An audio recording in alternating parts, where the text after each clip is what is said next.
নমস্কার, কেমন আছেন সবাই? তনু রান্নাঘরের নতুন একটি ভিডিওর সাথে সকলকে স্বাগত জানাই।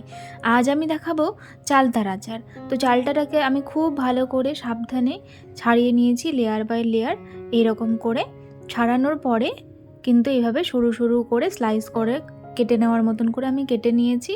আর কিন্তু যে সবুজ শক্ত খোসাটা আছে সেটাকে কিন্তু আমি ছাড়িয়ে নিয়েছি। আপনারাও চেষ্টা করবেন এইভাবেই চালতাটাকে ছাড়িয়ে নেওয়ার।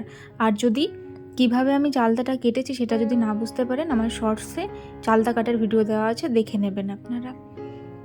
তো এবারে আমি দেখে নিই কী কী মশলা লাগছে। আমি কিন্তু ওখানে 2টো চালতা নিয়েছি, সেই অনুযায়ী আমি মশলা নিয়েছি 10-12টা শুকনো লঙ্কা, আর নিয়ে নিয়েছি 1 চামচ আমি এখানে কাশ্মীরি লঙ্কার গুঁড়ো রঙের জন্য, ফোড়নের জন্য তেজপাতা আর 5 ফোড়ন নিয়েছি, আর এখানে মৌরি নিয়েছি, ধনে নিয়েছি আর গোটা জিরে নিয়েছি। এগুলোকে আমি লঙ্কার সাথে শুকনো খোলায় টেলে নেব। আর সাথে আমার 250 গ্রাম আখের গুড় 2টো চালতার জন্য লাগবে, সেই জন্য আমি সেটাকে নিয়ে নিয়েছি। তো এইবারে আমি চালতাটাকে কিছুটা জলের মধ্যে দিয়ে দিলাম। আমি 5 মিনিট মতন ভাপিয়ে নেব। আপনারা কিন্তু একদম নরম করে ফেলবেন না, 50% মতন এটাকে সেদ্ধ করবেন। ফুটে উঠলেই 5 মিনিট হয়ে গেলে আপনারা নামিয়ে নেবেন। স্টেপ বাই স্টেপ আপনারা দেখুন, তাহলেই আশা করি বুঝতে পারবেন। খুব সহজভাবেই আমি দেখিয়েছি। এর মধ্যে আমি নুন আর হলুদ দিয়ে দিলাম একটু, দিয়ে আমি এটাকে 50% মতন এবারে সেদ্ধ করে নেব। নুন আর হলুদ দিয়ে দিলে কিন্তু এটা একদম কালো হবে না। দেখুন এটা ফুটে গেছে আর 5 মিনিট হয়ে গেছে। তো এইবারে আমি গ্যাসের ফ্লেমটা অফ করে দিয়েছি। ছেঁকে ছেঁকে খুব ভালো করে তুলে নেব, যাতে কোনো রকমভাবেই এক ফোঁটাও জল না থাকে, সেটা কিন্তু খেয়াল রাখতে হবে। তাহলে কিন্তু আপনারা এই আচারটাকে বাইরে রেখেও 6 থেকে 8 মাস ইজিলি কিন্তু খেতে পারবেন, আচার কিন্তু নষ্ট হবে না।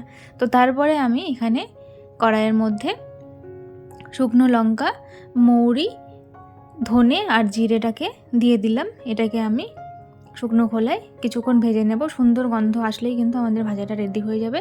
বেশি ভাজবেন না, তাহলে কিন্তু তেতো হয়ে যাবে মশলাটা। তো এবারে আমি এটাকে ধীরে ধীরে শিলনোড়ায় বেটে নিচ্ছি। আপনারা যদি এই আচারটাকে রোদে দিয়ে দিয়ে বা ফ্রিজে রেখে খান, তাহলে 1 বছর ইজিলি যাবে, কোনো অসুবিধা হবে না। আর আমি যেইভাবে বানাচ্ছি সেইভাবে প্রসেস ফলো করে যদি আপনারা বানান, তাহলে আপনারা ফ্রিজে কেন, বাইরে রেখেও খুব সুন্দরভাবে 6 মাস এই আচারটা খেতে পারবেন। তো মশলাটা আমার বাটা হয়ে গেছে। এইবারে যে চালটাকে আমি জল ছেঁকে রেখে দিয়েছিলাম সেটাকে নিয়েছি, নিয়ে শিলনোড়ার মধ্যেই এইভাবে একটু একটু করে থেতো করে নিতে হবে। একদম কিন্তু গলিয়ে দিলে হবে না। মাঝখান থেকে হালকা করে এইভাবে একটু থেতো করে নেব, তাহলে চালতার আচারটা খেতে ভালো লাগবে আর ভেতরে খুব সুন্দরভাবে মশলা ঢুকে যাবে। আর এইটা আমি ভাপিয়ে নিয়েছি, কারণ চালতার মধ্যে যে কষা কষা ব্যাপারটা থাকে সেইটা কিন্তু থাকবে না। এর জন্য কিন্তু তেতেও লাগবে না আর খেতেও ভালো লাগবে। তো সবগুলোকে আমি এইভাবে করে নিয়েছি। এইবারে আমি 5 চামচ মতন এখানে সর্ষের তেল দিয়ে দিলাম। চালতার আচারে অবশ্যই আপনারা সর্ষের তেল ব্যবহার করবেন। তো তেলটা গরম হয়ে গেছে, তার মধ্যে 2টো তেজপাতা আর 1 চামচ দিয়ে দিয়েছি আমি 5 ফোড়ন। ফোড়নটা হয়ে গেলে আমি প্রথমে এখানে অ্যাড করে দিলাম চালতাটাকে। তো সকলের কাছে অনুরোধ রইল, যদি আমার ভিডিওগুলো ভালো লেগে থাকে তাহলে প্লিজ চ্যানেলটিকে লাইক, শেয়ার, সাবস্ক্রাইব করে বেল নোটিফিকেশানটি অন করে রাখবেন। এতে করে আমার ভিডিও নোটিফিকেশান সবার আগে পেয়ে যাবেন। তো দেখুন, চালতাটাকে দিয়ে আমি খুব সুন্দর করে কিন্তু ফোড়নের সাথে মিশিয়ে নিচ্ছি। আমি কিন্তু এখানে আর নুন আর হলুদ কিন্তু ব্যবহার করব না। আমি পরে একটু নুন দেব, সেটা কিন্তু বিট নুন। একটু আচারের স্বাদটাকে চটপটা টাইপের করার জন্য আমি কিন্তু পরে একটুখানি বিট নুন ব্যবহার করব। আমি যেহেতু সেদ্ধ করার সময় নুন দিয়েছি, সেই জন্য আমি আর নুন দেব না।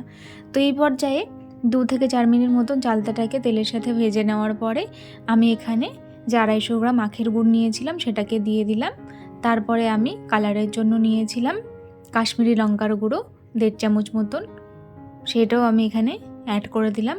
দেখুন গুড়টাও গলে গেছে, কত সুন্দর একটা কালার ছেড়েছে। এরপরে আমি বিট নুন আমি এখানে অ্যাড করে দিলাম। আপনারা আপনাদের প্রয়োজন মতন অ্যাড করবেন। আর আমি কিন্তু এখানে ভিনিগার বা লেবুর রস কোনো কিছুই দিইনি আচারটাকে বেশি দিন সংরক্ষণ করার জন্য। আপনারা চাইলে দিতেই পারেন, কিন্তু আমি যে প্রসেসে করছি আশা করি লেবুর রস বা ভিনিগার দেওয়ার কোনো প্রয়োজনই নেই এখানে, কেননা এটা ইজিলি 6 মাস মতন থেকে যাবে। এইখানে কিন্তু কোনো জলের ব্যবহার করবেন না, জল দিলে কিন্তু সেই আচারটাকে আপনারা রেখে খেতে পারবেন না। তো এবারে দেখুন গুড়টা ভালোভাবে গলে গেছে, এই হালকা একটু গ্রেভি গ্রেভি টাইপের হয়েছে।